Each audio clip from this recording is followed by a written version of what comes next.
Mi nombre es Denilson Centeno y el día de hoy voy a explicar los paradigmas de la investigación. Y bien, toda persona que esté atenta al tema va a preguntar, pero ¿qué es un paradigma? Porque investigación sabemos que es todo, evidentemente. Bien, un paradigma es, en su sentido más amplio, un ejemplo o un modelo a seguir. Sin embargo, ahora no estamos hablando en un sentido tan amplio, sino específicamente de un paradigma dentro de la investigación.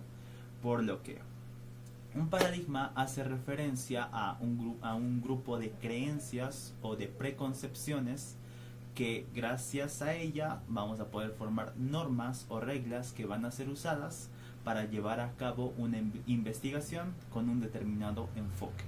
Y esta última palabra es la clave completamente de esto, ya que un paradigma es equivalente a un punto de vista o a un enfoque que se le va a dar a un problema. Es como que un auto no arranque y de repente tú lo puedes enfocar de distintas maneras, desde lo eléctrico, lo mecánico o a lo mejor desde lo social, porque puede ser que la persona no sepa conducir. Entonces, para cada tipo de problema va a haber un distinto enfoque que va a ser útil. Ningún enfoque es mejor ni peor que el otro, sino simplemente diferentes y van a ser usados en distintos momentos y deben ser usados en distintos momentos para distintas situaciones. Por lo que ahora menciono los principales. Una realmente gran cantidad de paradigmas y se puede hablar mucho respecto a ellos. Sin embargo, el día de hoy solamente voy a abordar 4 debido a que primero siguen vigentes y segundo a que son ampliamente utilizados para diversas investigaciones, los cuales son el paradigma naturalista, el paradigma positivista, el paradigma materialista histórico y el paradigma sociocrítico.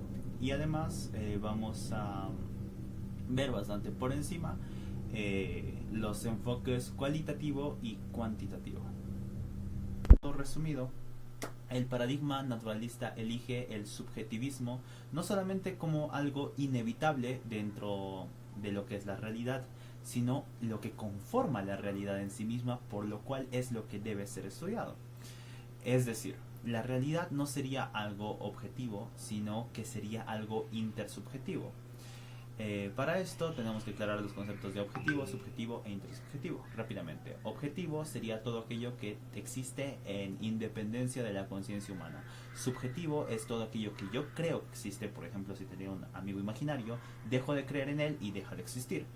Y intersubjetivo es algo que creemos muchas personas de manera subjetiva, pero sin embargo, si uno de sus integrantes se muere, pues no hay mayor problema porque hay mucha gente que cree en eso. Ejemplos de intersubjetivo: el estado de Bolivia, por ejemplo, que el dinero vale alguna cosa, o que la Mona Lisa es bonita. Son ejemplos de cosas intersubjetivas, son creencias que están formadas a partir de muchas personas. Y entonces, sin desviarme demasiado, el paradigma naturalista nos diría que la realidad misma es intersubjetiva y que nosotros conformamos la realidad, por lo que al estudiar las personas estudiamos la realidad misma, lo que estaría en contradicción completamente con lo que dice el paradigma positivista, que indica que existe una realidad independiente de la razón e independiente de los humanos en sí mismos. Esto querría decir que el día en que ya no estemos, pues el mundo y el universo va a seguir existiendo, y además que el universo y la realidad en sí misma tiene reglas inmutables, y lo que tenemos que tratar de entender es justamente esas reglas, por lo que casi de manera matemática se podría aplicar una misma regla para todos, lo que se llama la generalización, por lo que el paradigma positivista generaliza. Sin embargo, el paradigma naturalista trata cada caso como independiente. Espero que se hayan entendido estos dos. Continuamos con el paradigma interpretativo. Respecto al paradigma interpretativo, se podría decir que en cierto modo es una respuesta al anterior paradigma, el paradigma positivista. Esto debido a que si el paradigma positivista buscaba parecerse lo más posible a las ciencias duras, como la biología o la física, el paradigma interpretativo reconoce las limitaciones de estas para estudiar lo social. Así que trata de desligarse de esto y acepta lo subjetivo. En esto se parecería un poco al paradigma naturalista. Sin embargo, en este paradigma se considera que el conocimiento es el producto del trabajo intelectual vivido y no solamente estudiado desde un lugar ajeno del área de estudio. El paradigma positivista tiende a buscar generalizaciones y reglas universales, a diferencia del paradigma interpretativo, que sabe que cada caso es independiente e único y las reglas no existen, sino que las reglas son independientes en cada caso. Bien, ahora respecto al paradigma sociocrítico, este nace como una respuesta tanto al paradigma positivista como al paradigma naturalista, por lo que toma elementos de ambos, pero al mismo tiempo no está de acuerdo del todo con ninguno. Esto debido a que respecto al paradigma positivista, el paradigma sociocrítico afirmaría que este es demasiado reduccionista en cuanto a la naturaleza humana. Y por otro lado, considera que el paradigma naturalista es demasiado conservador. Por ello, toma elementos de uno y el otro, que son los siguientes. Por un lado, este tipo de paradigma comparte con el paradigma naturalista el hecho de que cree que la realidad es intersubjetiva. Además, cree que la realidad se construye, por supuesto, de manera grupal. Sin embargo, respecto a su metodología, de la manera de conseguir, ahí sí estaría más de acuerdo con el método, mejor dicho, el paradigma o enfoque de investigación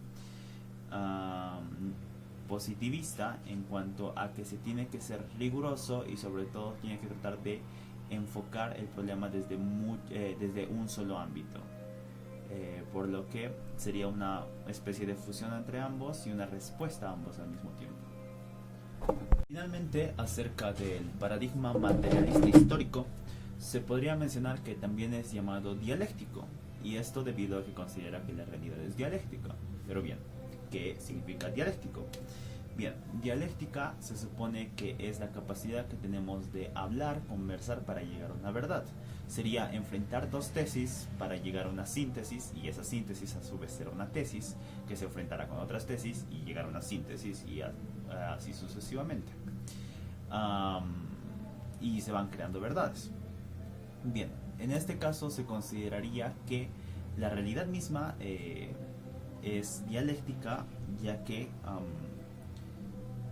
están en constante confrontación distintos tipos de pensamiento y distintas ocurrencias, además de que también están constantemente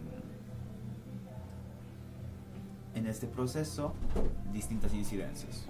Eso sería todo por mi parte. Muchas gracias por haber escuchado, y material de referencia voy a dejarlo abajo en la descripción.